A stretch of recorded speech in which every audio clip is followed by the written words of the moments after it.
Oh, you're a ton of fun to talk to too. I love going into your streams. I love seeing your name.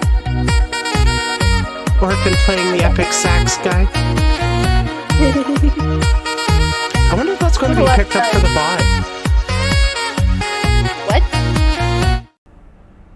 The following contains adult themes, coarse language, and mature subject matter. Viewer discretion and desire is advised. There.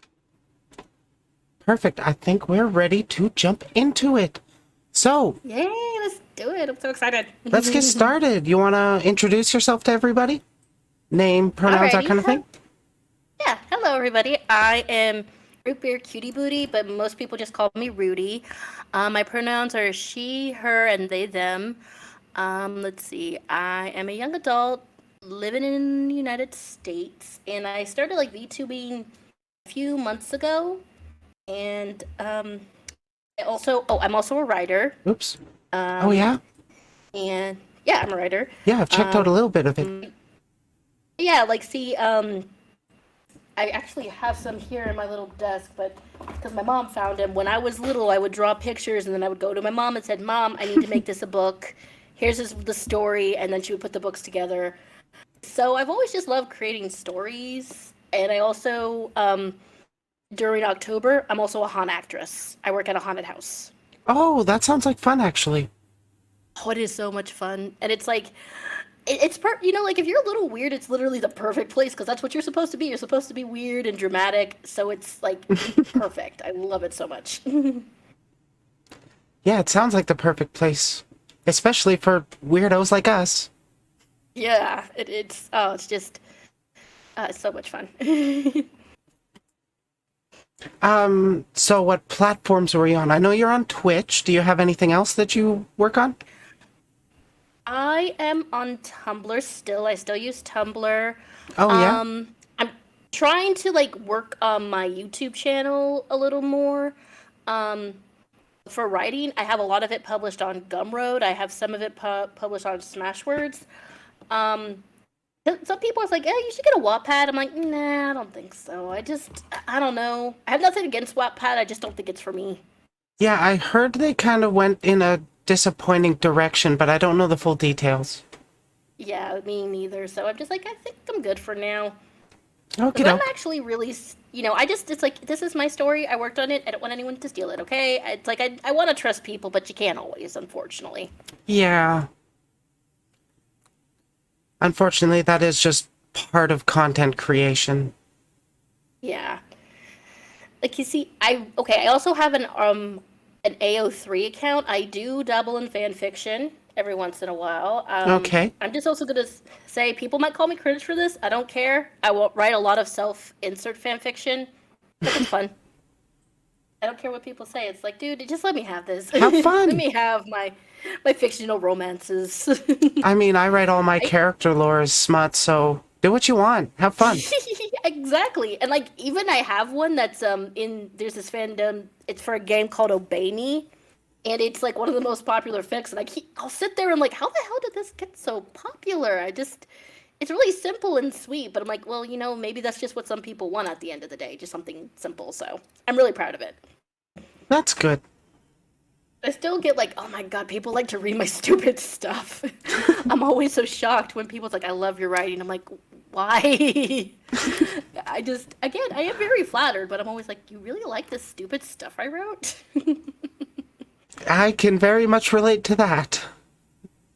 So what inspired you to first get into content creation? I like it. Okay, so my mom, one of the things she has always instilled in me is a love of reading.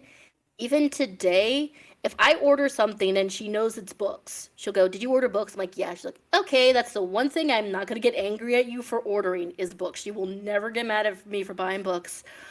She was like, and if I said, "Mom, will you buy me," like, let's say it's like, "Mom, will you buy me a video game console?" No. Will you buy me a book? Yes. Okay, so like I spend a lot of time in the library. I also really love like musical and theater and stuff. So it's just I've always been a very creative person, and I didn't really know that I could write my own stories until I took a creative writing class. I was like, oh, I can actually make my own stories? That's pretty cool.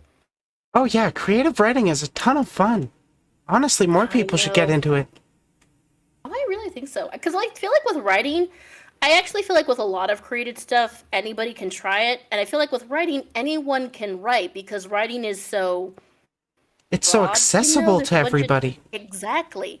You can write short stories, or you can write poems, or you can write essays. There's so much you can do. And I think also that's one of the reasons I still like really love to read is because there's also just such a variety, you know? Oh yeah, there's I'm a person stories who for needs like everything out variety. there. Oh, And yeah. plus, that shouldn't even discourage newer writers. It doesn't, like, Mhm. everything you want to say has been said. You just got to put your own words onto it, and people will like it. Exactly. You just have to give it your own little spice. Like, yeah, Mm-hmm. nothing's 100% original. It just depends on what you do with it. I think that's Exactly. kind of one of the reasons. Like, I try very hard not to see. I feel like since I'm a little bit older. I'm in my 30s. I've Hey, seen so same. much really bad stuff, but I've also seen like a lot of stuff that's just kind of like, this is not as bad as people say it is. Like a lot of mediocre stuff. It's like this isn't the best thing in the world, but it's not like offensive. I've become a lot more chill, I guess. Yeah? Like I think if for something to be really bad, there has to be just nothing redeeming about it at all. Yeah, it really depends on what lines they're towing and what lines they're crossing for it to really be considered offensive to me. Yeah. There's this. I have found three podcasts that focus on bad books, and I listen to them all the time. The worst bestsellers. I don't even own a television, and terrible book club. And a lot of them, it's like they'll read some of these books like this book is not that bad. It's silly. It's maybe a little nonsensical, but it's not awful. But then they'll be like, okay, this was really bad because of this, this, and this. You know, it's like when someone says something is bad, I'm like, okay, well, what made it bad? You know, Yeah, I don't know. I always a find lot it of people will interesting. just criticize and say, oh, it's bad, but they don't really Yeah, point out why they think that, and then it just exactly. leads to nothing. There, I have a little like story.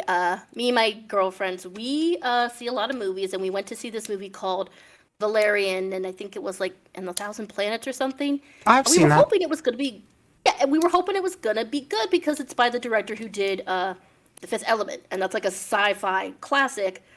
We all really didn't like the film, so our ongoing joke has been, is this movie better than Valerian? And even like when you know, that really bad It's not a high adaptation bar. of the musical, when the adaptation of the Cats musical came out, I remember that. we all were like, Cats is actually better than Valerian. It's like, yeah, this is not good, but the dancing and the music make up for it. Would it have been Because better or worse if they included the buttholes like the original cut? you know what? To be honest, I'm not 100. See, I'm not sure because what's kind of ironic is the movie is not as horny as the musical. I love the musical Cats, guys. Just trust me, the musical is hornier. It So really maybe is. yeah, like so, yeah. So like, I think when it comes to even stuff like The Room, there's no denying The Room is bad, but it's fun. It doesn't make a lot of sense, but it is fun to watch because it's crazy and silly. So It, yeah, I also just embrace sort of. I decided like there was a time where I'm like, you know what? I'm also just gonna write a lot of stuff that I want to see because at the end of the day, I am writing for oops myself. Sorry, my screen went blank. oh, that's okay. Myself and others, but I also want to make sure that I'm enjoying what I'm writing. Yeah, that's a big part of content creation. You got to be able to enjoy what you're actually doing. And if you feel like there is like some kind of content that you wish was out there, well, you just found a niche to market to. And I think that's one of the reasons I've also really in the past few years have enjoyed like with romance and like the smut genre just because Mm-hmm. I've discovered there's a lot more niches that need to be like explored. Like my big thing has been it's like there are almost zero romance stories featuring plus size women. There are almost zero romance featuring women of color. There's not a lot of interracial relationships. I'm like, we need to have more variety because that's the way the world is. True. And no offense, I'm getting tired of reading about the same really clumsy like girl who's like, oh, I'm not actually pretty, but she's actually. I'm so tired of that. I'm sorry, but it's been done to death. No, I can definitely relate to that. The first story I publicized was about me and a half elf, half orc. Ooh, that sounds awesome. Yeah, that's on Gumroad. Free. Like, I have a lot of friends. Like a lot of the characters, like when I write smut, it's like I make a lot of the women curvy because it's like I really just need some. But girls need love too. They do. And I guess also, again, it's like, again, I'm just a person. Like I see how beautiful and awesome so many humans are, but then it's like, okay, we're gonna only have one type of woman in these stories. I'm like, well, yeah, no, that's not fun. That's boring. I definitely agree there. I want to write about all sorts of different people because that's honestly who I'm attracted to. Well, yeah, same, because I'm, a big flaming bisexual, so it's like, Yeah, same. Riley sees me on Twitter. I just, women are so freaking pretty, non-binary people are gorgeous, just everyone is so beautiful. Very true. So it's like, I want to give everybody attention, and I also just know that there might be somebody who's like, oh, wow, she's writing about somebody like me. That's going to mean something to somebody. Because, see, I'm working on a series called Monster Fucker, and each little short story features a different type of, like, relationship. Like, I had a man and a woman, and then the next one was two guys, and it was a... Okay. The first one was a vampire and his girlfriend, and the second one was a werewolf and his boyfriend. And then the third one's going to be a lesbian and her orc girlfriend, which I'm having so much fun writing, because orc characters are just really fun to write. They are. They're interesting, honestly. I'm starting... Yeah, well, because I also like to do sort of like opposites attract too. In my stories a lot, I like having characters, like people who are very different, but they find love within each other. And it starts out with the girl, her name's Ivy, she's painting the orc girlfriend's fingernails. Oh, okay. She's like, is this war paint? It's like, no, babe, it's not war paint. It's like, okay. Are you sure it's not war paint? It's not war paint, babe. It's like just, it's so much fun to write, and I can see them, these cute little girlfriends. You got this big orc who's letting her tiny little girlfriend paint her fingernails. I just find it adorable. That is such an adorable dynamic. Let me know when that comes out. I want to read it. Oh yeah, I will. I gotta get to the actual smut part, and then I gotta have like three different people look over it. Yeah.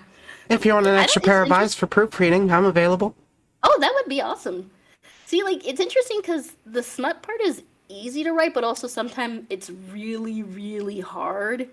Yeah. Because I feel like you gotta make sure that also when you're talking about like all the bits and pieces, it's like, okay, I can't use anything that's gonna sound really juvenile and childish. Like, no, I would never use like throbbing man meat to describe a dick. That's like, no, that would take me out of the story. But you do gotta vary it up sometimes, because you don't always want to hear rod or member like 8 times in a paragraph. Yeah. It gets tricky. I think that's one of the hardest things about writing like adult stuff. Because, I've like even read people, it's like, you want to make sure you're mixing it up, but you also want to make sure not to be too goofy, because I feel like when it comes to erotic stuff, you can either, do it well, do it okay, or just mess it up and be like really goofy and weird. True. Have you heard of what is it called?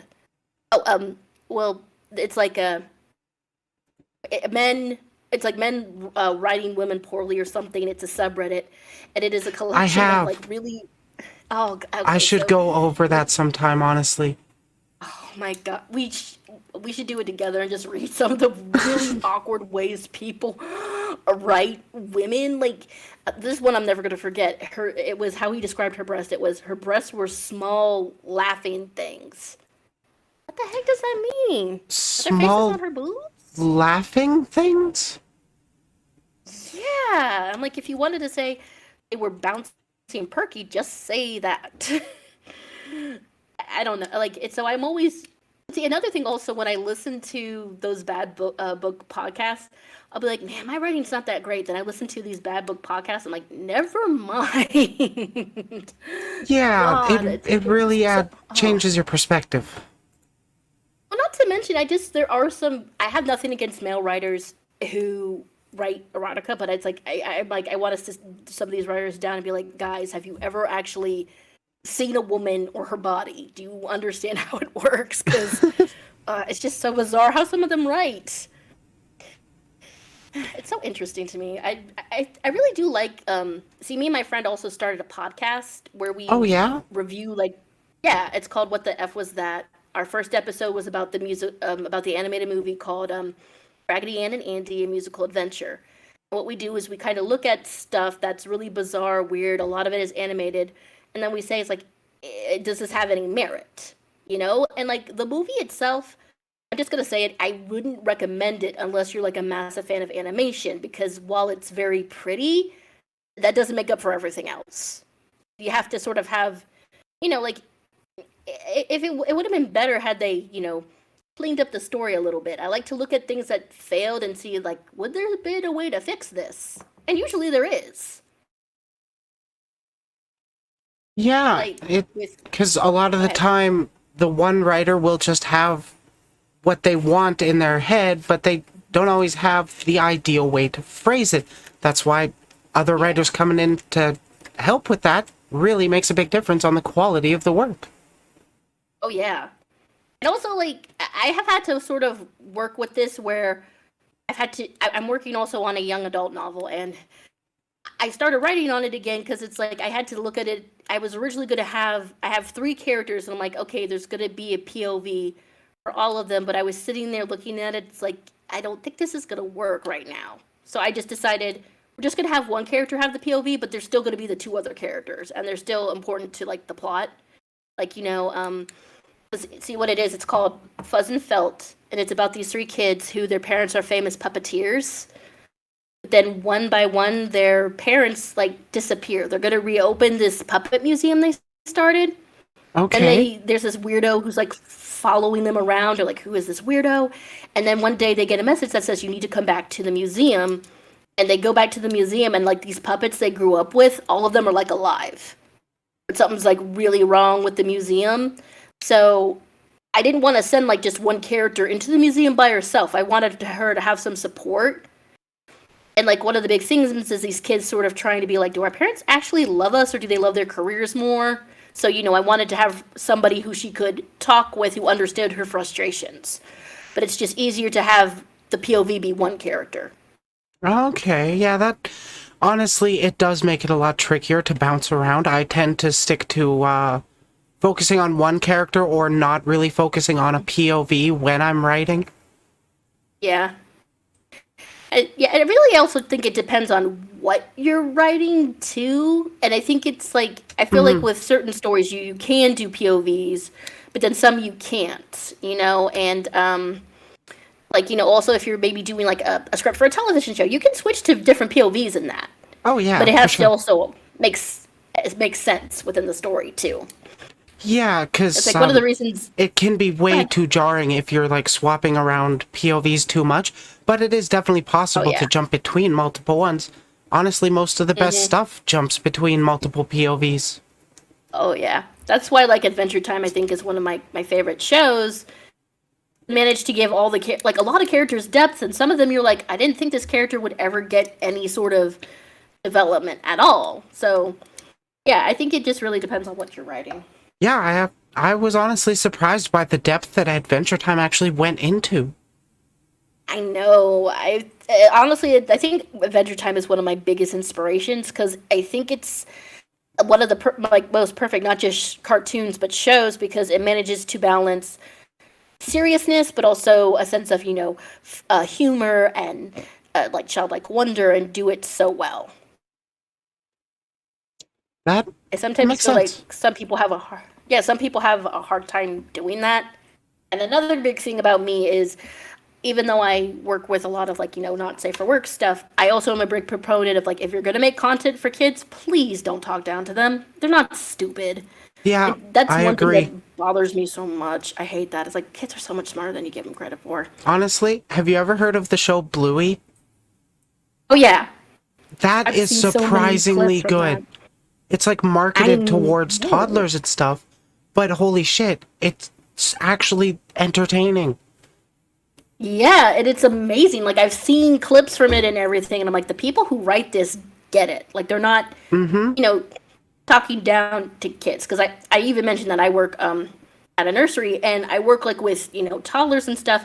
They're still pretty smart too. Like one of the girls, she's not there anymore. I'll call her Mary. This girl was so smart. When I went to go put her in a high chair, and she's like, "That's not my high chair." And I looked, I'm like, "Oh, you're right. That isn't yours." Oh, Um, wow. and yeah, like she was just so smart, and also they're very babies. Kids can be very empathetic and kind. We had another little baby, like a baby, named Jake. And Jake, when he first came, he it was hard for him to get used to it. He would be crying, and Mary would be looking back at him like while she's having her lunch, and she would be like, "He's crying." I'm like, "Yeah, he is." And she's like, "I'm gonna go talk to him when I'm done with lunch." And like, just kids are a lot more smart and intuitive than I feel like people give them credit for. Honestly, I agree with that. I do focus all my I think, content on 18 plus stuff, so I don't really push towards marketing myself towards kids. But yeah, I agree. Don't talk down to them. yeah, especially like I also want to write stuff for like a young adult audience. I kind of want to be sort of like Neil Gaiman, who like writes for kids, young adults, and adults. So Okay, that one of makes my big sense. things is just I really just don't like talking down to kids. And also, I think kids also deserve good media too, no matter how old or young they are. True. So, how long have you um, been working on content? I'm actually probably gonna say like most of my life, because Oh, even like yeah? when I was little, I would make up little stories and stuff. Um, So, you've so yeah, always had like the I don't, content bug, in a sense? yeah, and I really do think it's because not just because my mom like instilled a love of reading, but she also would take me to museums, to plays, to puppet shows, stuff like that. I think also just because I had like a natural curiosity too, That That's actually which pretty was great both good and for her bad. to be encouraging that kind of mindset in you. Yeah. And she always see she also did that like with my nieces and nephews, like her grandkids. She was always reading to them and everything, which is also, really, really good, because it helps them, learn how to read and critical thinking and stuff like that. So Hmm. she's always been like that, which I'm really thankful for. Because I also just never was, I'm gonna say I'm not like really a logical person. So I am happy that she didn't ever try to be like, oh, you got to just focus on science and math. She's like, it's okay if you really like creative stuff too, Yeah, I certainly agree with that. I mean, it is important for people to get into the sciences, into the maths, all that good stuff. Of But it is course. also important for people to get into the creative stuff too. Yeah, like I think there just need again, like you're gonna hear me say this a lot, but there needs to be a balance of, like there's so many people it's like, oh my gosh, science like art degrees are so useless. I'm like, can you imagine how boring and unfulfilling our life would be if we had like no movies, no television shows, no books, no art at all? Like we would be so depressed. 100% agree. And like also people like, you love the Marvel films and stuff. It's like there are people who, do the makeup, who do the costumes, who do the special effects. That's all artistic stuff. You know, a fun fact. Do you know the game Marvel Strike Force on mobile phones?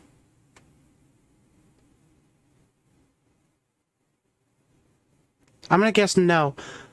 So, I used to run a guild in that game, and Oh, you did? That's cool. yeah, through that guild, I actually ended up meeting one of the people that made Peter Quill's jet. Oh, dude, that is so cool. Yeah, it That was is awesome. Like, it awesome. was only a I, one-time I contract love for the Guardians of dude, the but it was still Galaxy. pretty awesome. He probably had a lot of fun doing that too. I Oh, would he imagine really that would did. be. He wasn't I've allowed heard to also post any working with. stage pictures until after the movie came out Oh, or of anything. course. But I heard like James Gunn is like one of the fun like Marvel directors to work with. Like That's what people I've have heard. had. Yeah, like. Was he also? Do you remember Yondu from Guardians of the Galaxy? Right. Mm-hmm. Who could forget I Mary actually Poppins? Oh, I'm Mary Poppins, y'all. Uh, I got to meet his actor once, and Really? he just yes. Oh my, he is such a little shit, but I love him because we were getting him to sign stuff and we had to pay him, and Of because course. that's how one of the ways to make money. And he Gotta was sitting support there him. kind of looking, yeah, at like the person who was handling his stuff. And then he's like, okay, what else can I sign for y'all for free? And started signing some other stuff. And he signed like my friend's arm. He said, okay, you just gotta promise me you're not gonna get this as a tattoo, darling. And she was like, okay. Like he reminds me, it's kind of like, everyone's crazy uncle. You can't help but love him. I totally get that vibe from him. He definitely always seems like he just has a ton of fun and throws himself a lot into his roles. Oh yeah, he does.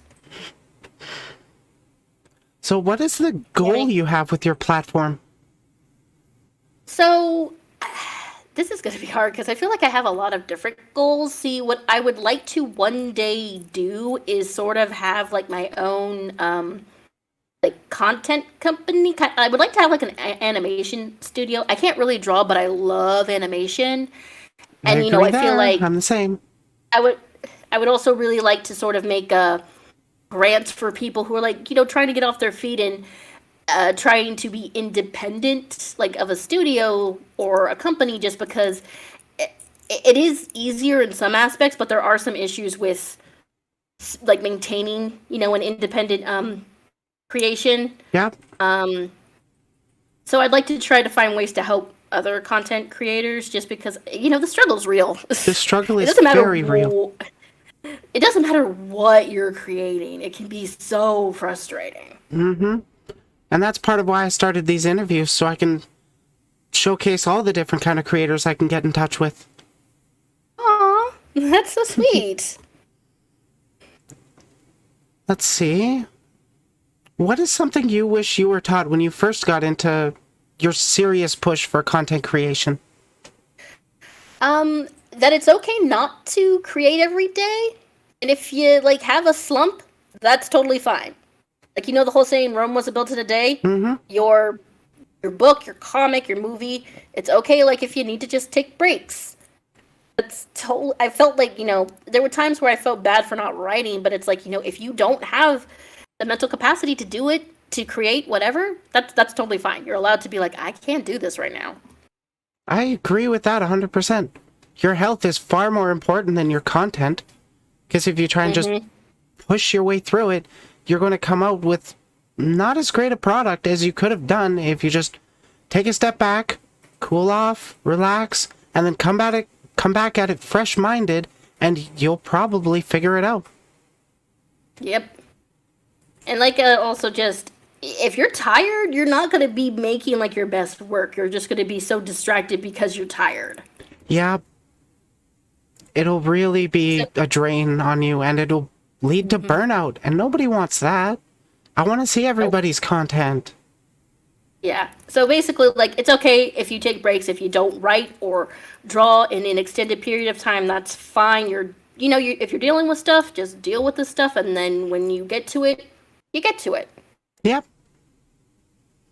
Just remember to come back, because there will be people that Exactly. want to see your stuff. Like me. And me. Yeah. So how do you spend your free time not working on content?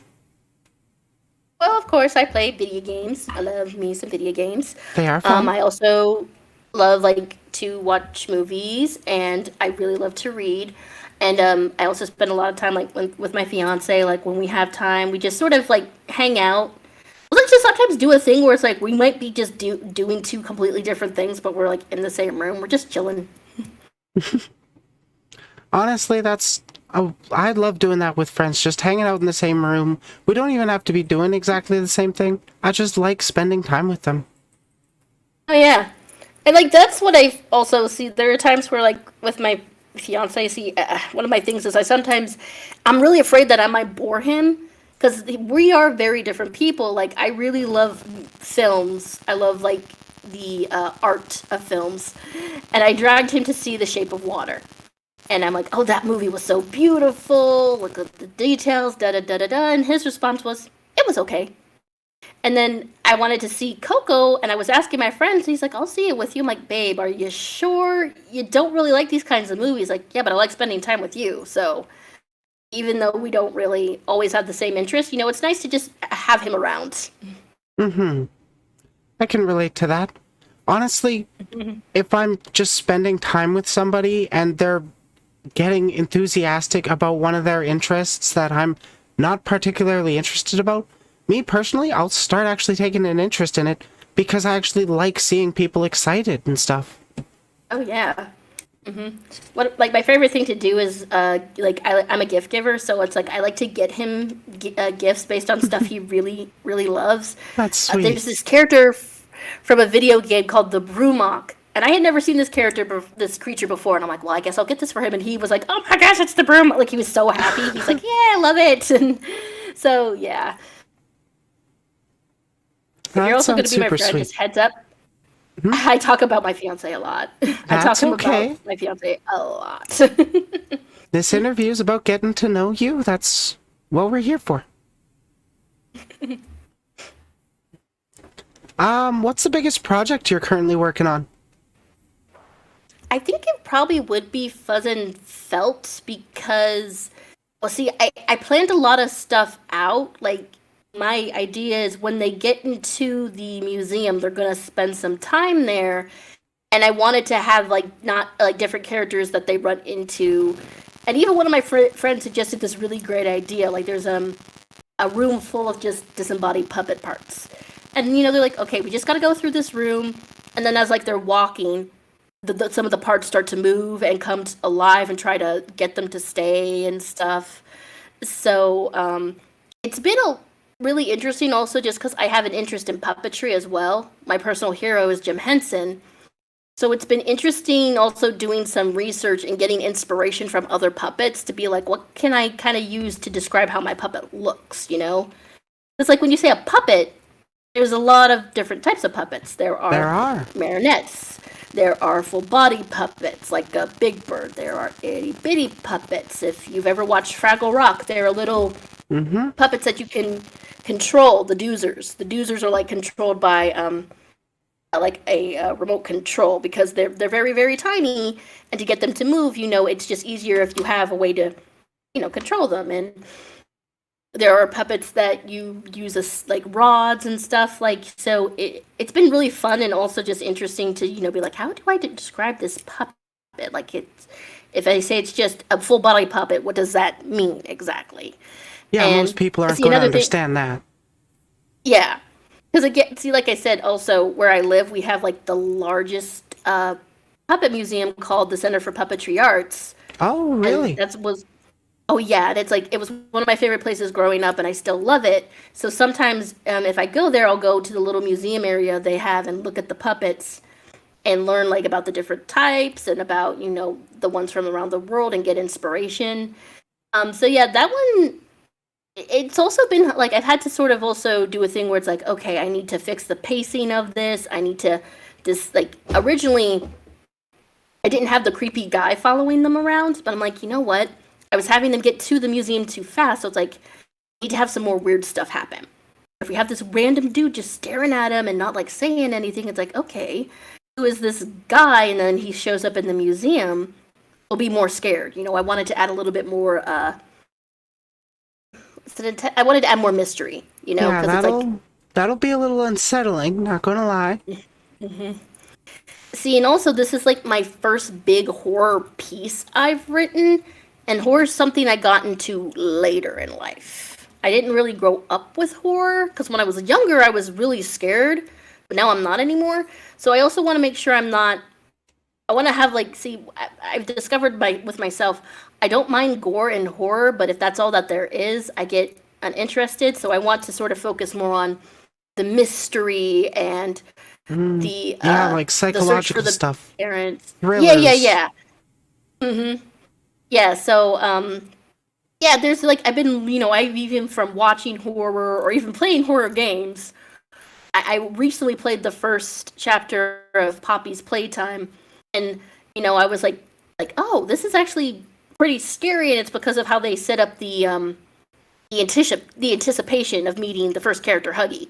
Because when he came out, I was like, holy crap, I didn't expect it, so I want to make sure I can, have some little twists and turns, but I want to make sure that they are effective in my story. Yeah, because you really got to make sure you're using your literary devices correctly. Mm-hmm. If you could collaborate with any content creator, who would it be? Oh, man, this is a hard one. Oh, gosh. I asked the tough questions. This is really hard just because there's a lot of people I would love to work with. You can list off a few. Okay, James Gunn, mainly because I really like how he is able to take. I think one of the reasons I like James Gunn is he knows how to be funny, but also knows when to be serious. I honestly think the Guardians of the Galaxy films are like some of the best Marvel films. I thought the latest Suicide Squad movie was great. Peacemaker is amazing. I'd also really love to work with like anyone from the Jim Henson, like the Muppets in general. If like someone came and said, "You get to do a movie with Kermit the Frog and Miss Piggy," I would die of happiness just because I love them so much. I would not believe that. I'd be like, "Oh my gosh, are you serious? I get to meet the Kermit the Frog." I would be like, "You really want to tie your brand to mine? You've seen my killer, right?" I just would be honored. I would really Absolutely just because I love her so much. Lady Gaga, I would love to work with just because 100%. I would love to do a duet with her sometime. Oh gosh! And see, also she reminds me of me because she also really loved the Muppet. She loves the Muppets too, and she did a Thanksgiving special with the Muppets. And the whole time I'm sitting there, I'm like, Lady Gaga's just basically me. She's a big old nerd, and I love it. The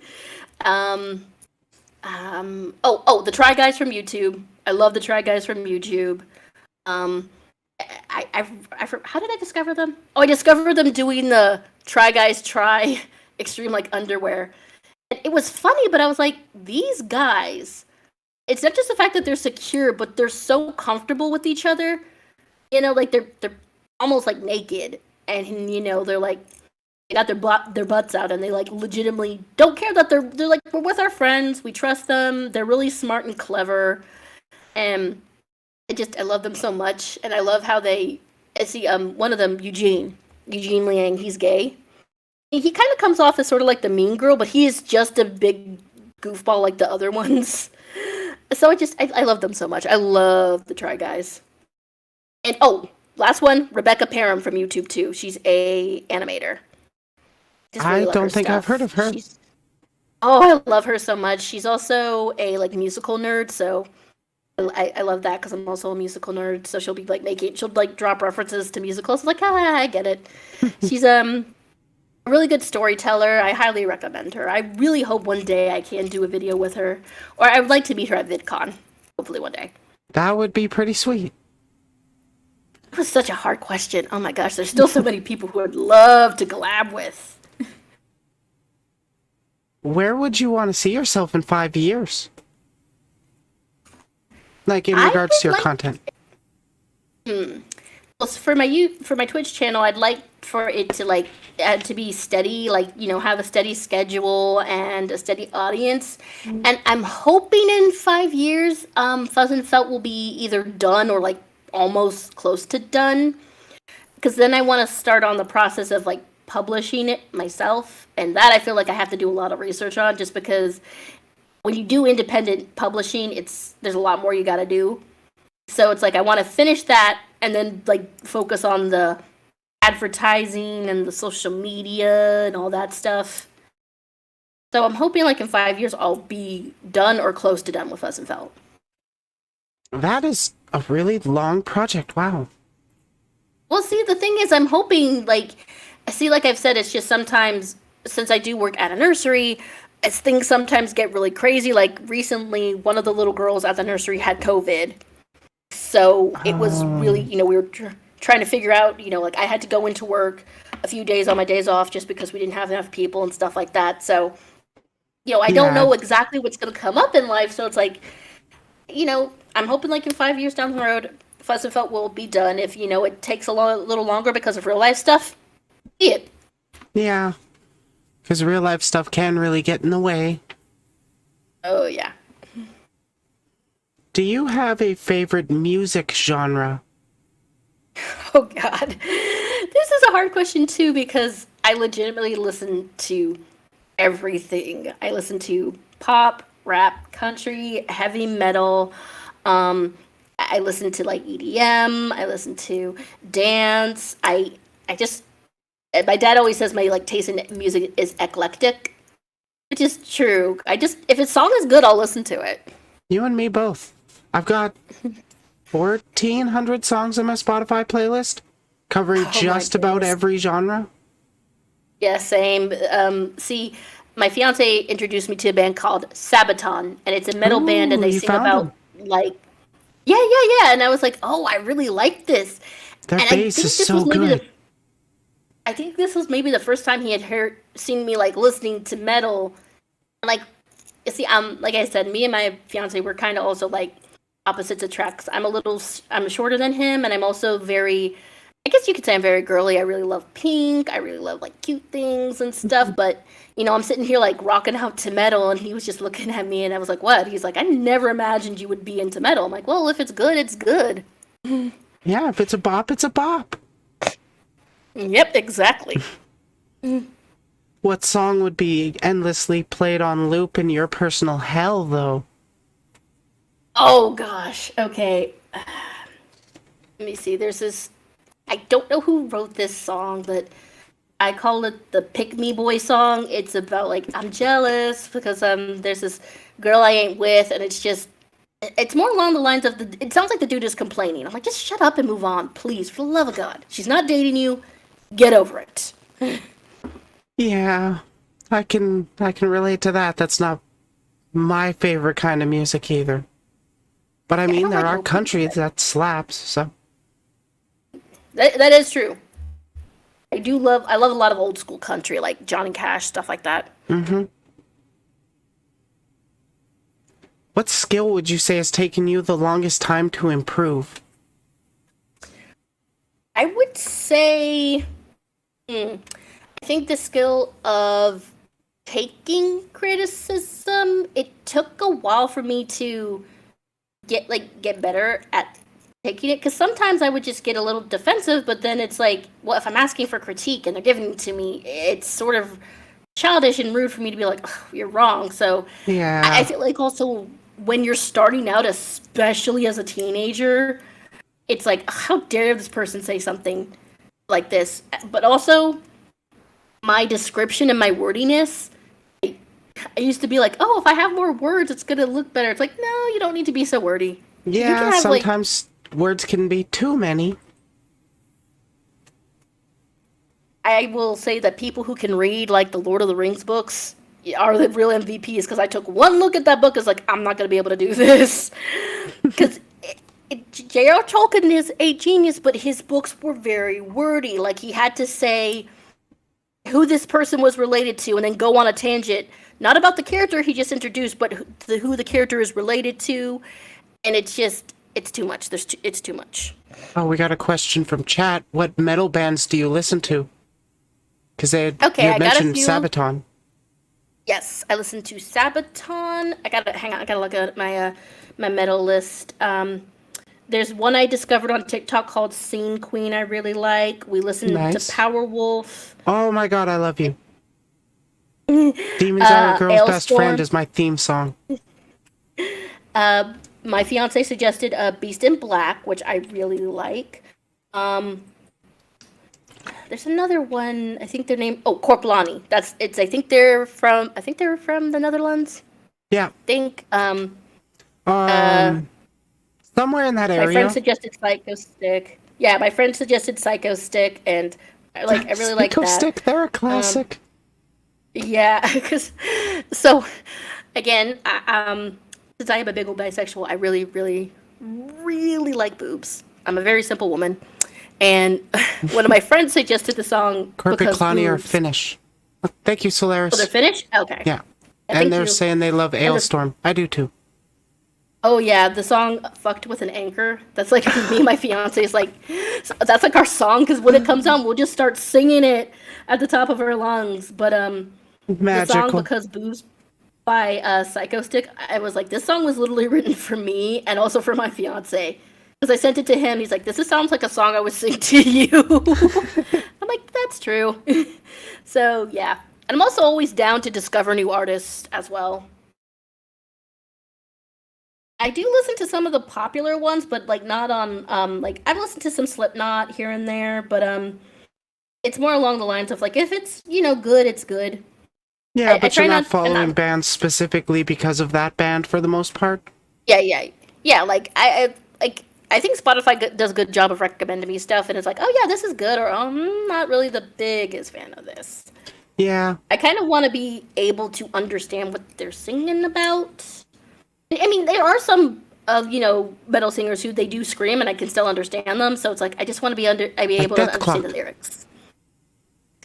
What? Like Death Clock. Have you ever seen the show Metalocalypse? Yes! Yeah, Oh my yeah. gosh, yes. I Oh, I actually love that sound like show. Brendan That show was Smalls when funny. I'm growling. Except, I'm a Oh, little that's more awesome. enunciated. I think my favorite scene from that is when one of them was playing and he stops and he's like, "Hey, wait, why did you stop playing?" He's like, I have a confession to make. I can't actually read music." He's like, "Wait, and then how were you playing?" And they go on this whole thing about how none of them know how to read music, and I'm like, oh gosh, I really love that show. That one was funny. That show is so good. Death Clock are the Yeah. metal version of Gorillaz. True. Yes. Oh my gosh, yes. True. Gorillas are good too. They are good. The song of "Feel Good Inc." was my theme song for years. That was my theme song back in high school. It was everybody's theme song in high school at one point. Yeah. Do you have a food that you like that not many others do? I might, well, I think I might say sushi just because I know there are a lot of people who just really, really don't like it. Because my coworker, she'll even tease me. It's like, "Oh, I got sushi." She's like, "Ew, you get she just doesn't like seafood," so she'll tease me about it. Um, there's a candy called peppermint patties, and it is chocolate with a minty filling, and it's actually really the only mint candy I like. But some people say they really don't like peppermint patties, so that would probably be. I think they're delicious, especially if you put them in the fridge for a bit. So good. For mint stuff, for me, I actually prefer the after eights, but I don't typically enjoy mint at all. Yeah, me either. I hate minty gum. All my gum is fruity. So my mom doesn't like asking me for gum. It's like, "Do you have gum?" I'm like, "Yeah." It's like, "Is it normal gum?" I'm like, "Well, yeah." She's like, "But is it fruity gum?" I'm like, "Yeah." She's like, "Oh, okay, fine." I just don't like mint gum. It's bleh. What topic do you think you could talk about the most? Oh boy. I'm gonna maybe say media or in general, but also puppets, puppetry, Jim Henson. I Oh, literally yeah? could talk about Jim Henson for hours because, like I said, he is my personal hero. I read the book about his life, and I think I just also find him interesting too because I feel like a lot of people don't know his work ethic or his sense of humor, and also the creation of Muppet Babies, right? Yeah. He never intended for Muppet Babies to be an actual thing originally. He created the Muppet Babies in the movie The Muppets Take Manhattan, which was actually directed by Frank Oz. It was a dream sequence featuring Baby Kermit, Baby Piggy, Fozzie, Gonzo, Ralph, and I think Scooter. And people were like, "Oh my gosh, that is so unbelievably cute," and people were like, "Hey, where's the Muppet Baby merch?" And at first, Jim Henson's like, "I didn't plan on making any Muppet Babies merch," and he's like, "Eh, you know what? We'll make a cartoon." But he was sort of like, "I'm not gonna put my my name and characters on anything that I don't think is quality," you know. Mm-hmm. So I think that's originally he seemed really confused. Everybody was like, "Oh my gosh, we love Muppet Babies." But he's like, "You know what? We could probably do something with this." But he had to sort of brainstorm it, you know? Yeah, because you wouldn't want to just throw something out there without really putting thought into it, just trying to get money out of it. That Yeah, never that was really not the struck kind me of as person he was. Henson. Yeah. And what is kind of funny is if Muppet Babies had inspired a bunch of like people to rip it off, but then it's like you guys completely missed the point of what made Muppet Babies popular. And also, you are not Jim Henson. I'm sorry to tell you this, but you will not ever be Jim Henson. You had That's met. why. Oh, go ahead. Oh no, you go ahead, Red. Go on. Sorry, No, you go ahead. I was just going to move on to the next question. Is all. Go ahead. You had mentioned meeting Michael Rooker, the actor for Yondu, but Yes. is there anybody else that you like, super interesting people that you've met or interacted with? Okay, so who knows the show Goof Troop and the Goofy movie? I met the voice actor for Max Goof. You did? That's awesome. Yes. And see, like, I had a crush on Max Goof. I'm going to admit that. You and And me see, I was both. sitting here. I was sitting here and we were waiting. It was at a convention here. It's like, we're like, we're waiting, da da da da da da. And his name is Jason Marsden. He's voiced a bunch of other characters too. He comes by and he's like, "Oh, hi, I'm Jason Marsden," and just shook my hand. And I was like, "Oh my gosh, I could die," because like he also voiced a lot of other characters. He was Kovu in the second Lion King movie. He was Chester McBadbat from Fairly Odd Parents. He was Haku from Spirited Away. Oh, That's nice. him. So it was just like, it's like, oh my gosh, it's my childhood. And he was just so funny and witty. He's also a big nerd too. It was just like so much fun. And then I also got to meet Brian Henson, who is the son of Jim Henson. And he looks so much like his dad. Like I almost like see it was in a room we were doing it, and we were talking to a bunch of other like Muppet fans, and then I got sometimes have a tendency to do this. I'm like, this person I admire is gonna hate me. They're gonna think I'm weird, and I was like, I'm scared. I should leave. And then all the other people are like, no, you're fine. He's not gonna think you're weird. We are all in this room with you. We all are Muppet fans. He's not going to judge you at all. Just like, oh my gosh, like when I was done meeting him, I was like, oh my gosh, I grabbed my phone and I called my fiance, like, oh my gosh, Alex, I met him, I shook his hand, oh my gosh, I'm like having him in, like, it's like how someone would maybe react to meeting Chris Evans, but to me, Brian's is like my Chris Evans, like he worked on some of my favorite films, and he has been in the puppet industry since he was like little, so I was in awe of this guy, and he was just so kind and sweet, and I was just like, I cannot believe I am meeting a puppet legend, it was amazing. Oh, I can imagine. That sounds like it was a wonderful experience. It was, like, I think he was just so kind, and in my mind I was like, I didn't say it, but I was like, I bet his dad, wherever he, like, up in heaven, is so proud of Brian. Because he was just so sweet and kind. And sometimes when you go to conventions, some of the people, they're not. They're very vain, but he was just so sweet, kind, and like also very humble. So it was a really great experience.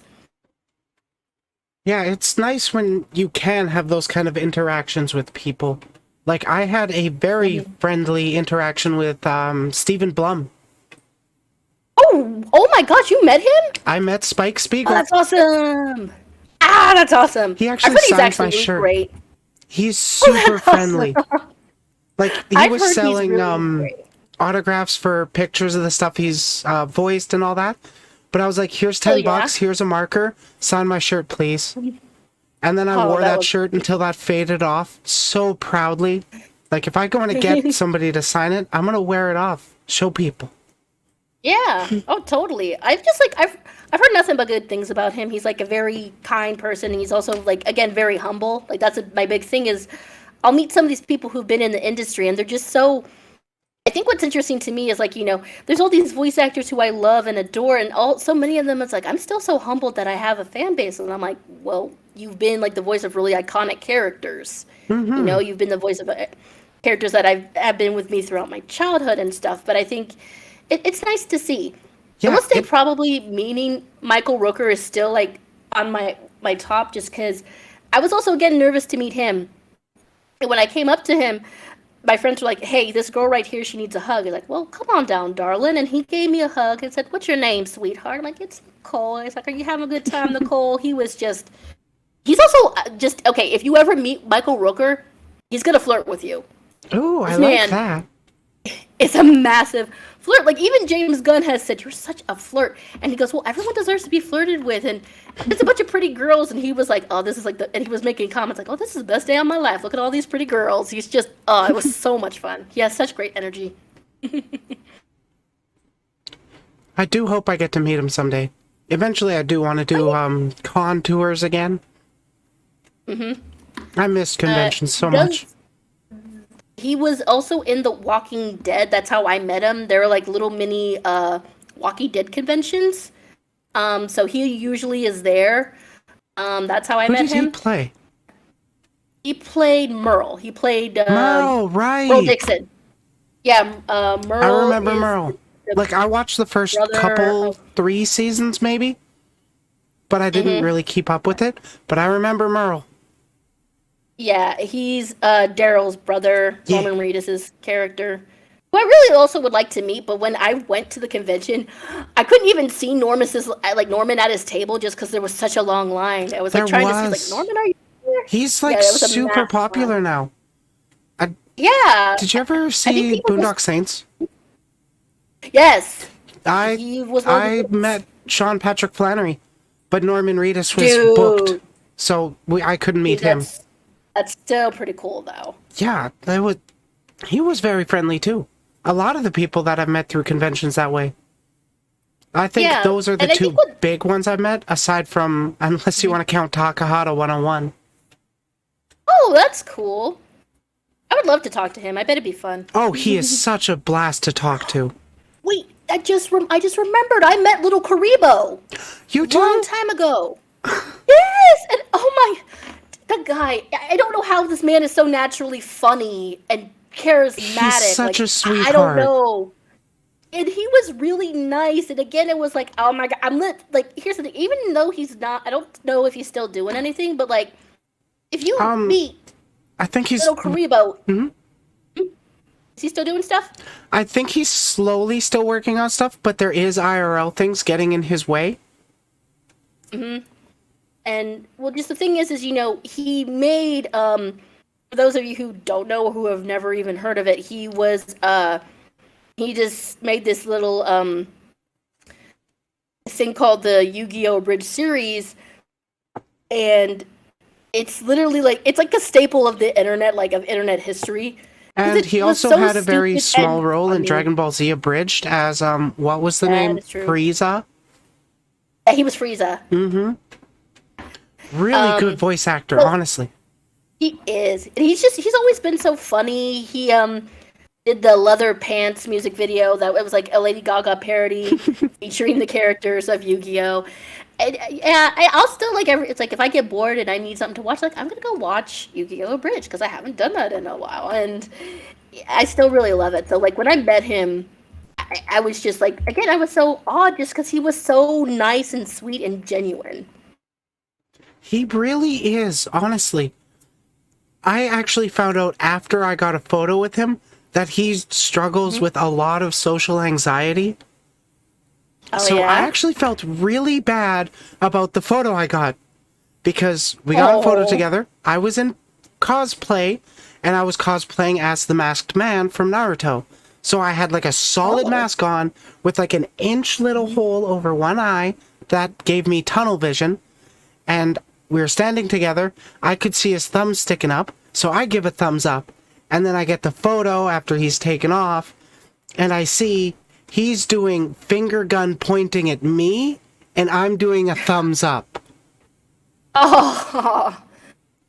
I felt so bad. I think it's just because maybe, I don't know. We'll see. I think sometimes even if people have social anxiety, they just are people pleasers. Mm-hmm. I think that might be part of, Yeah, we went off on a tangent, but man, that was fun. Well, it helps to get to know you. Let's see, back on topic, what would your ideal breakfast include? Okay, so I would have a little bowl of grits with some cheese, maybe some shrimp, a waffle, maybe blueberry, strawberry, Mm. some scrambled eggs, and if they have it, some hash browns. Oh, and like maybe also like some Ideally. sort of protein, like some bacon or ham, just because you need to have some protein when you start the day. Yeah, you got to balance it out. Yeah. And actually eat your breakfast. I used to like be that person like, I'm not gonna eat breakfast, and then it's like, why the heck am I so tired today? I didn't eat my breakfast. Duh.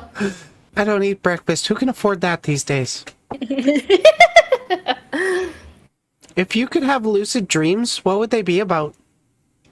All right, you know what? I'm gonna be unabashed with this. It would be It is an 18 plus stream. me. It'd probably be me like making out with various characters played by Tom Hiddleston. I'm sorry, Tom. You're so attractive, man. You're so pretty, and you have such a gorgeous voice. Ugh, I'm like, He really I does. sometimes get mad. I'm like, who gave you the right to be this gorgeous? It's not fair. And now he's engaged, and then I saw his fiance. I'm like, well, this is even more unfair because your fiance is also gorgeous. I just like, you guys were both supposed to marry me. I'm supposed to be part of this marriage. Who knows? Maybe they're poly. Who knows? What story would you say has had the biggest impact on you? Okay, so I'm going to say this just because I think it's also the story that. Okay, actually, it's a tie between two, and it is because they were big, like things I loved as a child: Wizard of Oz, Beauty and the Beast.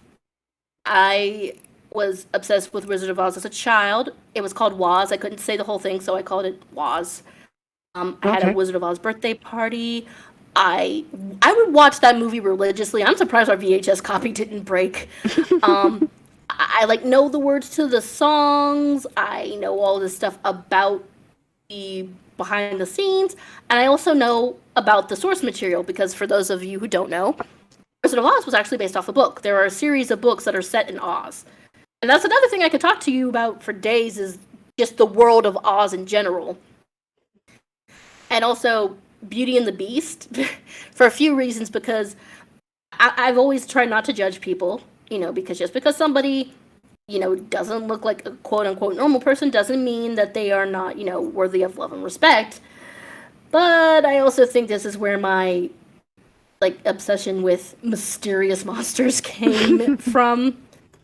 It's like, because, I mean, we all admit it, the Beast was hotter as a beast. When he turned into a human, I was like, ugh. Anyone who says No, otherwise thank is in you. denial.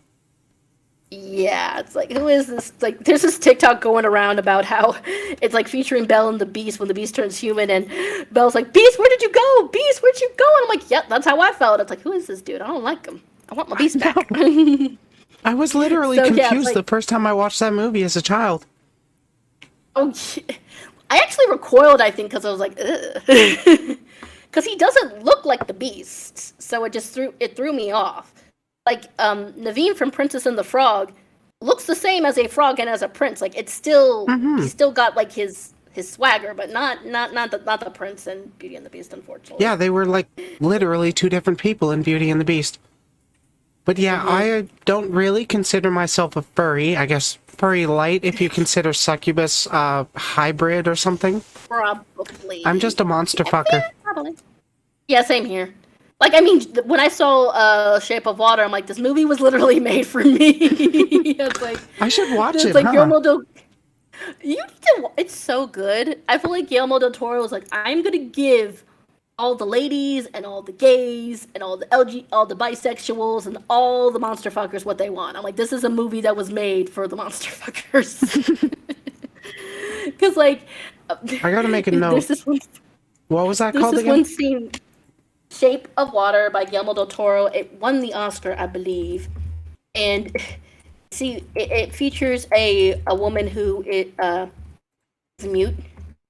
She uses sign language, and she's like working for this sort of like shady government. And one day they bring in this fish man, and he doesn't really have a name. They call him just like he's just the amphibian man, and she starts to teach him sign language so they can communicate.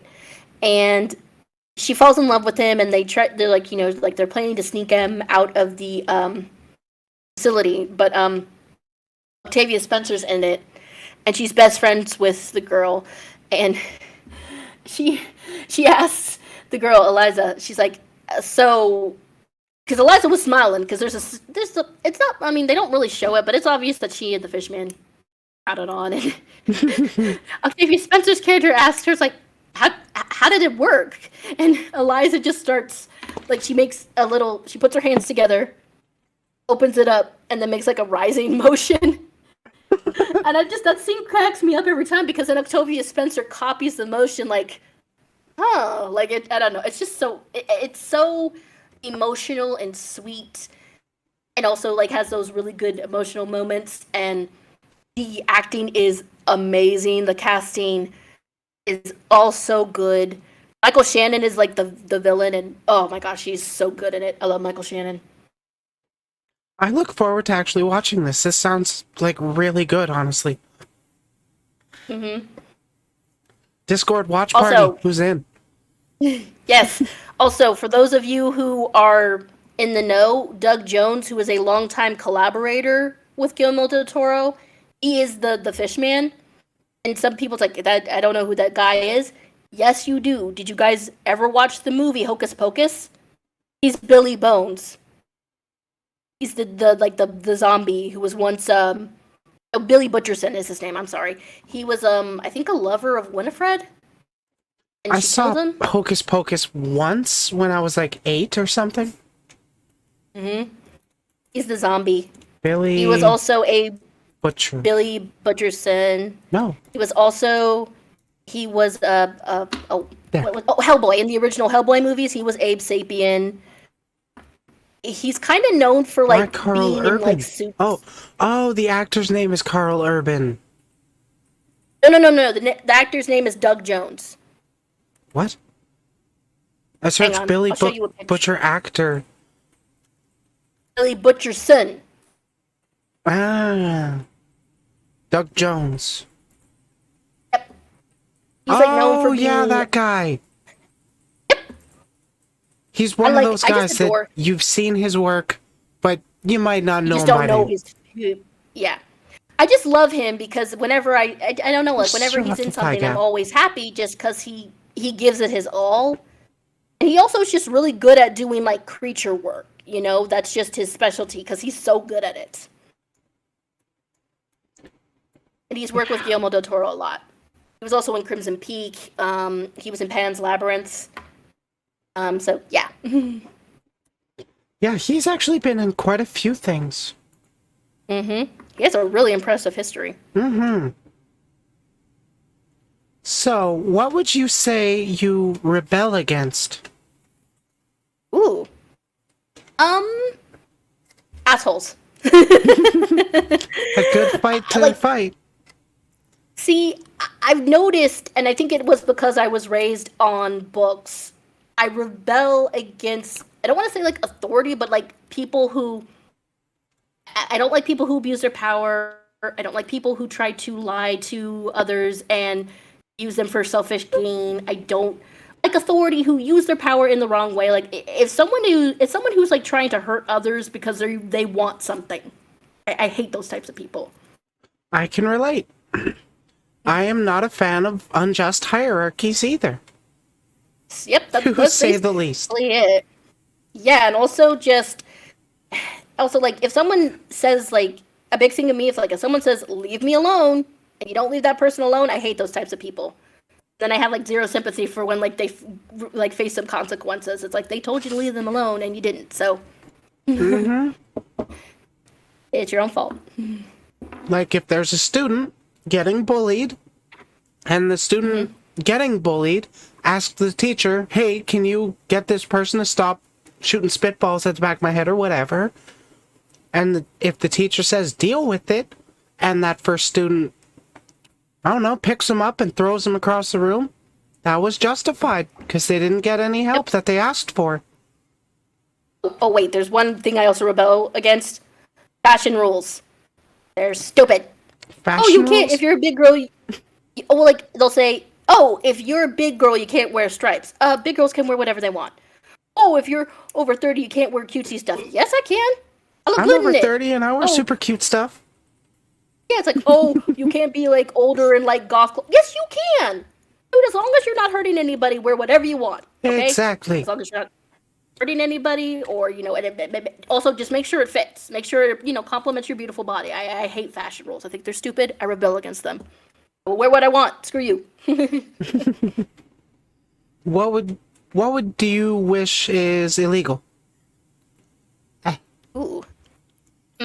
Okay. I gotta think about this because there are a few things, but I think okay, this is gonna be really weird, and this is just the way I guess I am. I really wish it was illegal for parents to like coddle their children way too much. Like, this is a big thing for me, and I think it's because I've worked with children. If you do too much for your kids, when they get older, they're not going to be able to do anything. Mm-hmm. And then they'll be kind of screwed. Like, what are they going to do when you die? So I wish that was kind of illegal, like it was illegal just to do that. I also wish it was illegal to be mean to people in retail. If you're mean to retail workers, I'm going to find you, man. I know, That's what's going to right? save you from me. Respect your Guys. workers. That's all that I ask. Yes, and like there was one time I was rude to a retail worker, and then I apologized because I felt so bad. I was like, "I'm so sorry." Oh my god! Oh like, yeah, be nice I to feel retail so workers. bad if I ever do that on like a bad day and then I snap or something. I do my Yeah. best not to because it's never their yeah. fault. Yeah, retail workers, people who work in food service. Just be nice to them for the love of God. Those are not like people think it's like, oh, it's such an easy job. No, it's not. I worked as a waitress once. I'm never doing that again. Never. I've never actually worked in retail personally. Just construction for me. Oh, really? Well, construction and The only shops. The only retail job I loved unconditionally was working at Build-A-Bear, but Build-A-Bear is not really a traditional store, so Oh, that would be so awesome to work at, honestly. But I don't I think it have would so be many very retail great at stores. pay, though. No, the pay's not great, but it was like I got to make kids happy, and also there were like one of my okay, I'm gonna try not to go off topic, but there sometimes grandparents will like bring in their little grandbabies. And there was this adorable little girl. She had like this little ponytail on her head. She looked like Pebble Flintstone, and she found we had this really adorable elephant, and so I don't always like selling stuff to people, but it's part of the job, and you can get sounds and scents and a beating heart. You put it in your stuffed animal, and you squeeze them, and it feels like the heart is beating. And I squeezed the heart and offered it to the little girl, and she leaned her face against the little heart, and I was like, "Oh my god, that's so cute!" And her grandparents like, "Well, we gotta get it now." And then after I made the elephant, she was like proudly carrying it around the store. She was so happy. It was just so cute. I didn't make a lot there, but man, did I love that job. Oh wait. Okay, wait. There's one more story. I love this story. I just gotta tell it. Go for it. It was around Christmas time, and what some of the parents do would be like, "Okay, we're gonna go get our picture with Santa. After that, since you've been good, we'll go to Build-A-Bear." This family of like maybe 5 come in, and there's this little girl. She's wearing like a sparkly red dress. She's adorable, and Build-A-Bear has licensed bears. They have Pokemon. They've got a bunch of Disney stuff, and they have Star Wars. And I think this was maybe around the second new Star Wars film. They had Rey, of course, a Porg, and then they have, of course, Darth Vader, one of the most iconic villains of all time. This little girl comes in, she turns and sees Darth Vader, and she's like, "Oh, I want Darth Vader bear! I want Darth Vader bear!" And her mom at first was like, "Are you sure? Don't you want the girl from Star Wars?" She's like, "No, I want Darth Vader bear." And the mom's like, "Are you sure? You don't want this pretty girl?" She's like, "I want Darth Vader bear." And the mom just eventually gave up. And guys, when I tell you this little girl was in heaven with her Darth Vader bear, oh my gosh, she was so happy to have Darth Vader. And I think I loved it because it's like people like, oh, little girls like pink things and princesses. Like, well, not necessarily. They can like whatever they want. Exactly. And again, she was just so happy to have her Vader bear. I love her already. A fan of Vader. Yeah, me too. That's gonna be my daughter, my future daughter. Yours, mine too. Well, I just hope my kid's into nerd stuff. I'm gonna have to Oh yeah, adopt, but that's not a big deal to me. that's not a big deal. I'm adopted, and I plan to adopt some kids. I want to have one and then adopt probably the rest. That makes sense. What would you say is the weirdest way you've ever met somebody? Good question.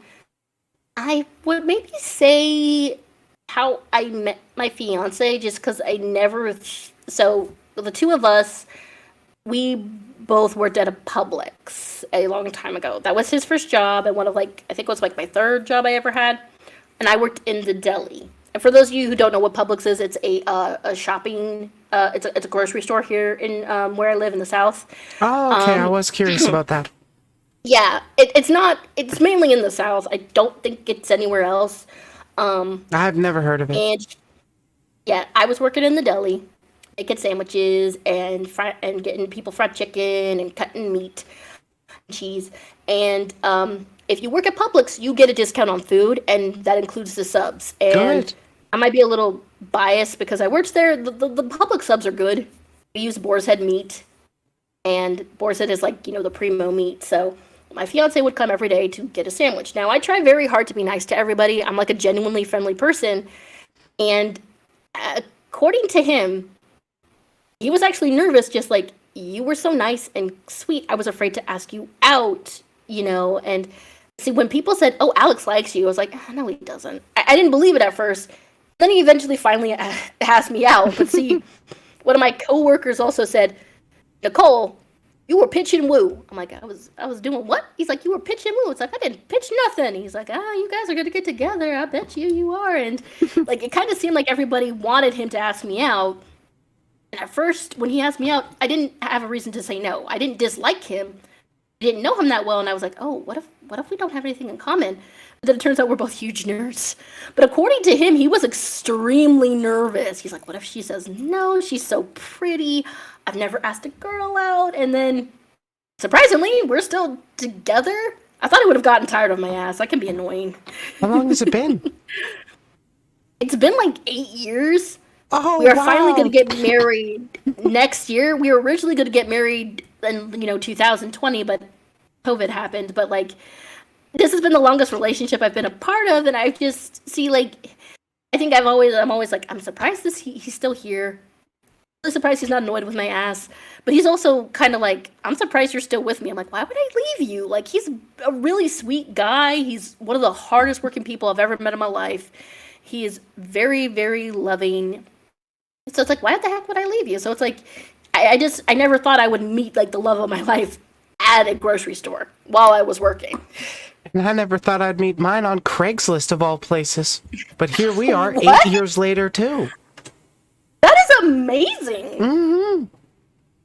It's really funny What how was it the- happens sometimes. Yeah, it is. You never know how you're going to meet somebody. It happens in the most random of ways at the strangest of times. Mm-hmm. What's the most amazing natural occurrence you've witnessed? That's a good question. Trying to think. For me, it was the Northern Lights. I've only seen Oh, you them got like to see once. them? Yep.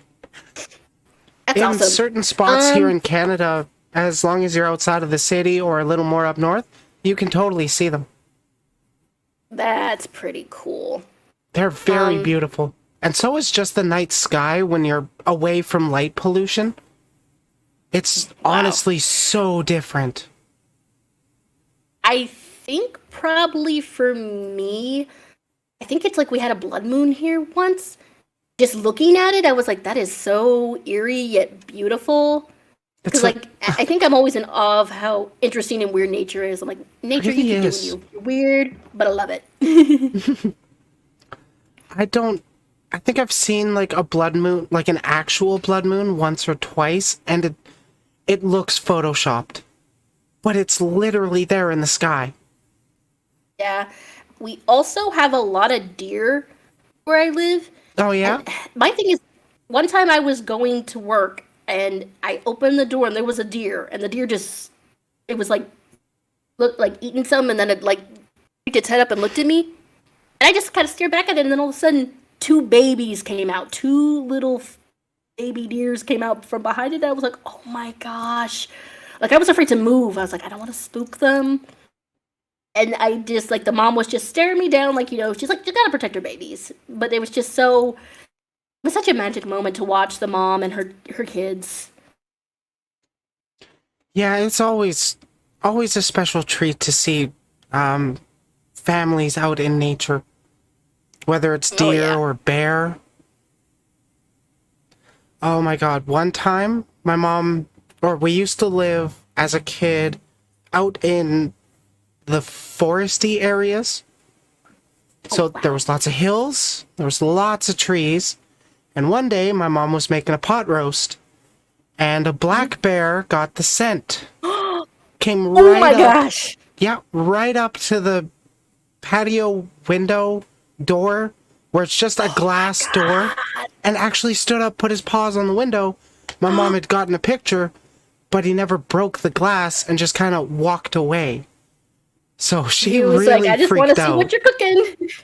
Well, also, don't you guys have really, really big moose over in Canada? Yeah, don't fuck with the moose. How massive they are. Seriously, like they are scary big. Well, no, like everyone, like in like animation and stuff, they always like, oh, moose are so dopey. No, they're not. Those things are huge. They'll mess you up.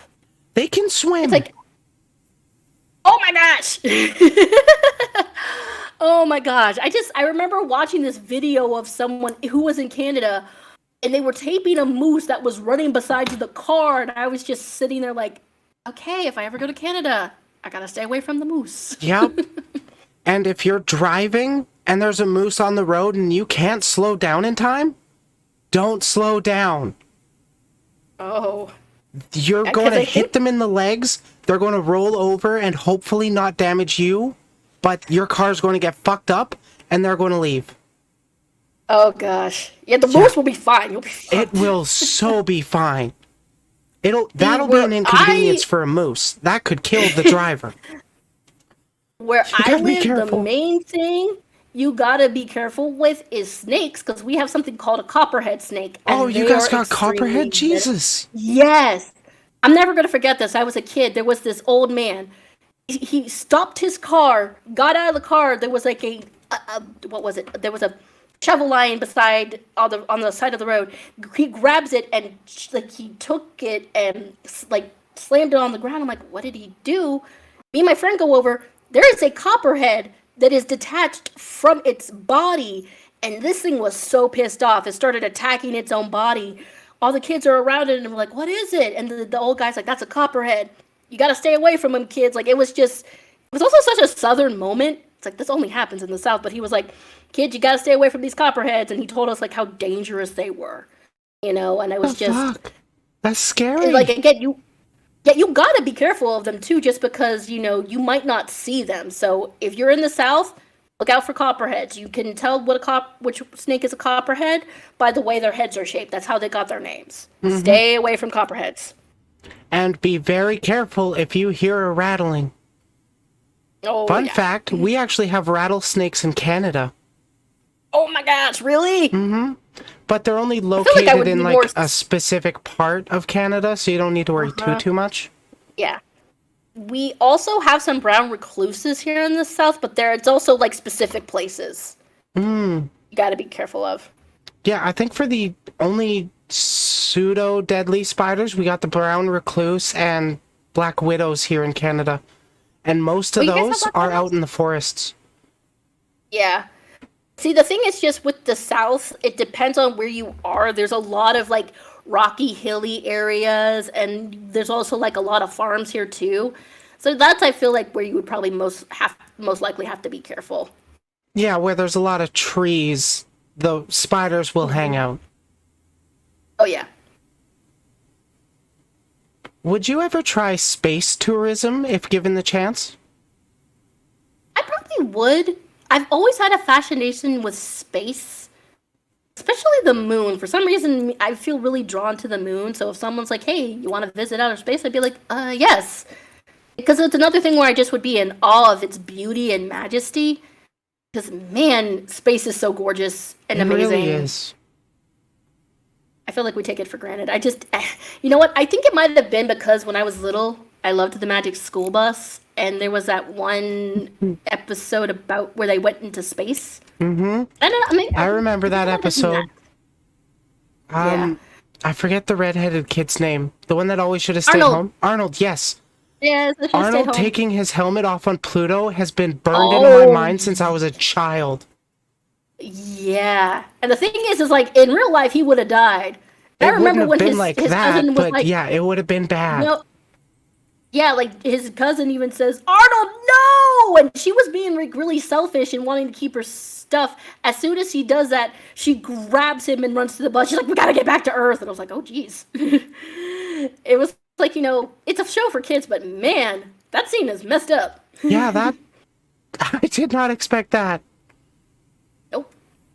Well, I also do think that somewhere I do think there are aliens. Like, I think, we just haven't found them. And if we ever got a chance to meet aliens, I'm like, it would be so cool to sit down and talk to them and exchange culture. I just think 100%. Really cool.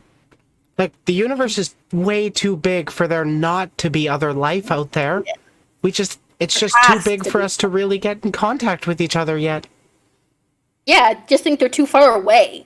Yeah, that's what I think. What would you say you resent paying for the most? Jeez. What did I resent? I mean, there's a lot on the list for me. Most. I'm looking at all my stuff. See, I would say, I think with me, I'm a massive collector. So it's not that I resent it, it's more that I kind of wish I waited until I got my own place. But my Build-A-Bear collection, I have too many Build-A-Bears and I'm running out of room of where to put them. Like, I literally was like, I don't have that many Build-A-Bears, and then I counted them and I was like, oh, geez, I do have a lot. It's just like right now I don't have any space for them, so I kind of just regret the fact that I bought all these guys. It's like I have no more space for any more Build-A-Bears. I can't buy any more. Like I told my fiance, it's like, okay, I gotta take a break from buying Build-A-Bears just because there's not enough room right now. I have an entire couch that's filled with Build-A-Bears, and like most of my shelf space is full of other stuff. I have so many Funko Pops. Oh my god. I gotta take a break on collecting stuff. I gotta wait until we get a place so I can buy some shelves. Yeah, I'm kind of running out of space too. I've got more than my fair share of Gundam model kits. Though all the stuffies we have are all my girlfriend's. I don't actually have one of my own. Ironically. Oh, really? Yeah.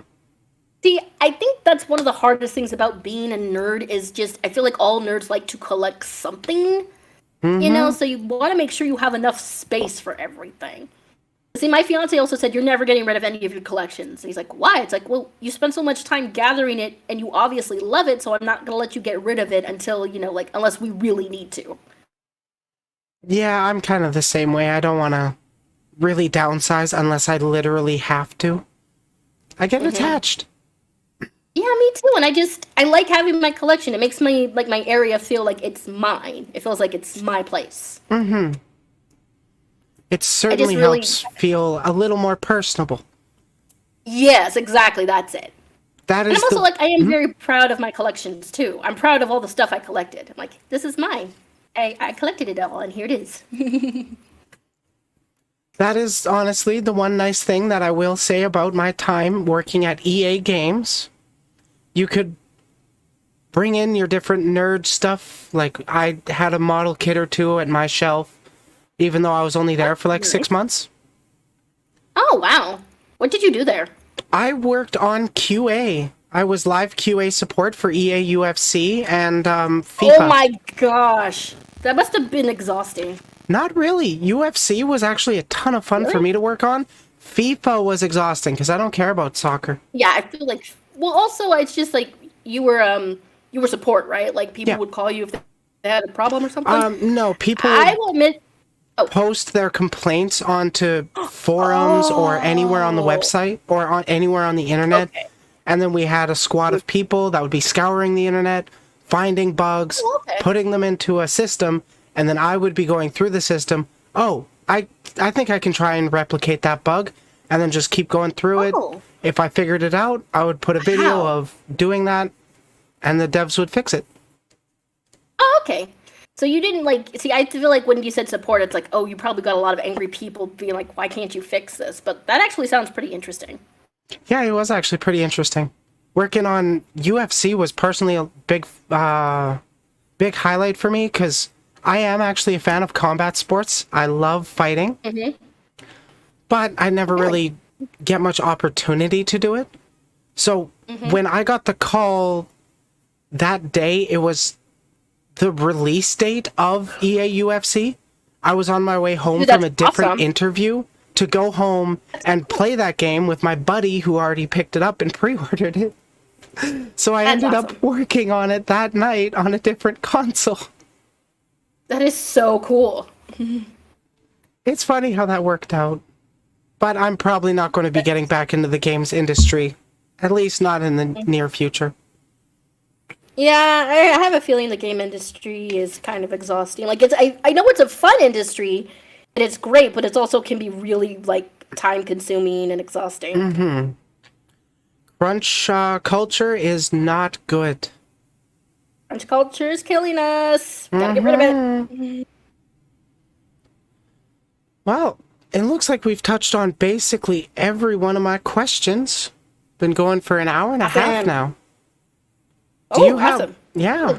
Do you have anything you'd like to mention? Any thoughts you'd like to share? I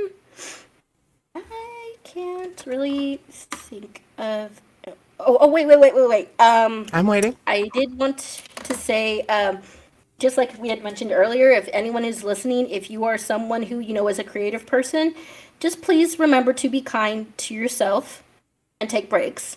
It's the same with being a VTuber, okay? Please be kind to yourself. I see so many people who feel bad for taking breaks, but it's like, guys, you're just human, okay? Please take care of yourself. I don't want to see you guys having mental breakdowns. They're not fun. So just please take care of yourself. Take breaks and enjoy what you're doing. Make sure you have good friends, and make sure that you're not trying. Like, it's okay if you're trying to please your audience, but also make sure you're trying to please yourself first. Yeah. So that's it. This has been a lot of fun. Going to guess chat doesn't really have any other questions, but I mean, we're kind of open. Yeah, this was fun. I like to talk. I like to have conversations with people. And I love to get to know all sorts of different content creators. It has mostly been VTubers, so it's actually nice to be able to talk to a writer now. Oh, But I mean, we both do branch into VTubing and other Yeah. places. I like to do a little bit of everything. Oh yeah, you had mentioned pre-show that you're getting the model worked on. Did you want to talk about that at all? Yes. I think we forgot to touch I on am that. really, really excited. My friend Andromeda is making my model, and she showed me this adorable sketch of her, and I was like, oh my, it's better than I thought it was gonna be. I got really excited when she showed me it. It's gonna be sort of like a pastel goth kind of theme. Oh yeah? I, the way I describe it is she's a bimbo, but she's a pastel goth bimbo. So you're taking inspiration from yours truly. I'm honored. Yeah, I'm so excited. She looks. See, the chinchilla idea was my fiance's idea. I was like, why don't you do a chinchilla girl? Because I haven't seen any chinchilla girls. I'm like, okay. And I had a friend. My friend Roxy drew the art. I gave her sort of some basics, and she came up with the mock. And I'm like, oh my gosh, this is really cute. Like the hair, and I like the tail and the chinchilla ears. And I'm like, this was a good idea because it's like if I did a cat girl, I feel like that would be just. There's a lot of cat girls. There are. Which is not a bad thing, but it's I just wanted something a little different. So the chinchilla, I was like, oh, this will work. And I think she's gonna look adorable. I cannot wait for her. I can't wait to reveal her. I'm so excited. Are you going to be doing any sort of model reveal debut thing? I probably will for the full body. I'm gonna have the ping one, and then probably for the full body one I'll do a reveal. And yeah, I'm really excited. Okay, when you do actually announce your reveal, tag me. I will hit you with that course I will. retweet and bring in the adult creator support. Woohoo! I really had a lot of fun talking to you. It has been a ton of fun. I like talking to people, and yeah, this was a lot of fun. I forgot like how I found you on Twitter, but it's like I kind of almost feel like in some other life we might have been twins. More than likely, honestly. Honestly, we've been mutuals on Twitter for a while now. I think from around the Yeah. time when I first was getting noticed. Weren't you Yeah, in and my it's just I Smasher don't. Pass? I think I was, and I just for I gotta some double reason we check. really got along really well. And again, I think it's just because we're You both so were. similar. Yeah, I And we think both that's just are. probably when we first really took notice of each other was when I was getting people together for my Smasher Pass. I do have your PNG in Yes. there. Yeah, see, and I was trying to sort of like find more people to follow because I didn't like see I found some like VTubers through games that I like that they played. Like one of the ones I'm really close to, besides you, is Rainbow. I found her through Bug Snacks Okay.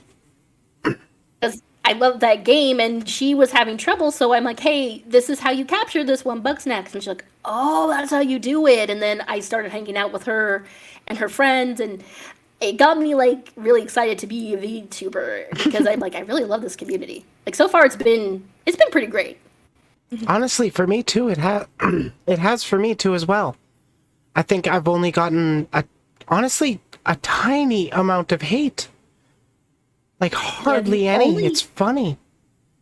the only issue I've had recently was me and Rain and our friends were playing Gartic Phone, and out of nowhere we got hate rated, but it didn't last that long. And we blocked them, so it was like, it wasn't that effective. Yeah, I mean, if you They also take proper sounded steps, hate raids aren't that big of a deal. well. Also, they just sounded like real. It's like also I'm like, how old are these guys? It was like, eh.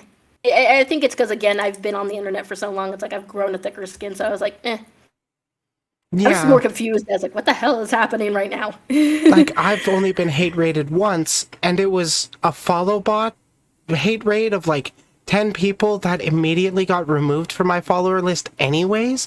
So I didn't actually have to do anything besides hide my alert for like 10 minutes. Oh, okay.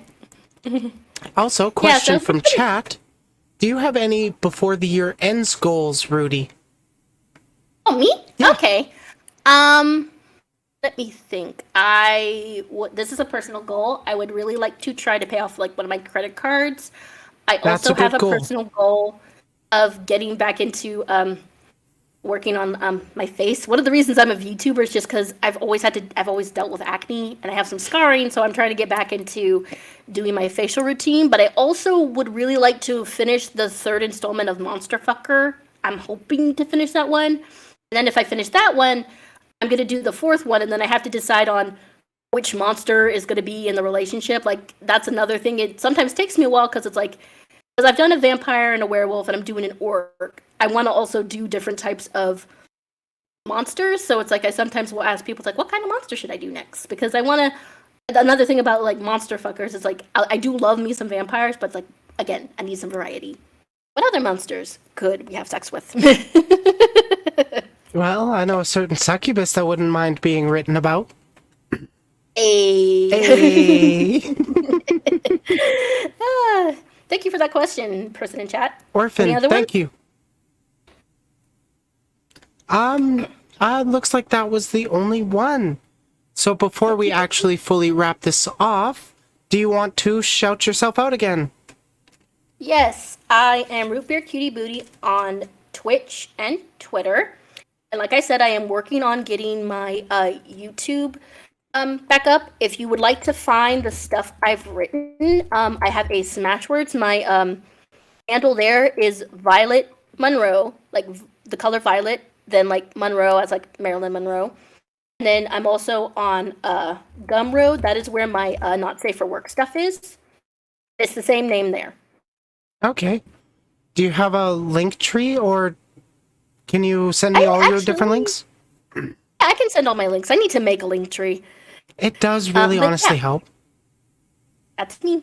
That's where all my stuff is. Yeah. Boop, boop, boop. And also, I will say that if you guys leave any reviews on my stuff, it'll make me so unbelievably happy. You guys have no idea. I don't want to like ask for reviews, but it's like when people say, "Oh, I really enjoyed this," it's like it's a special type of high, you know?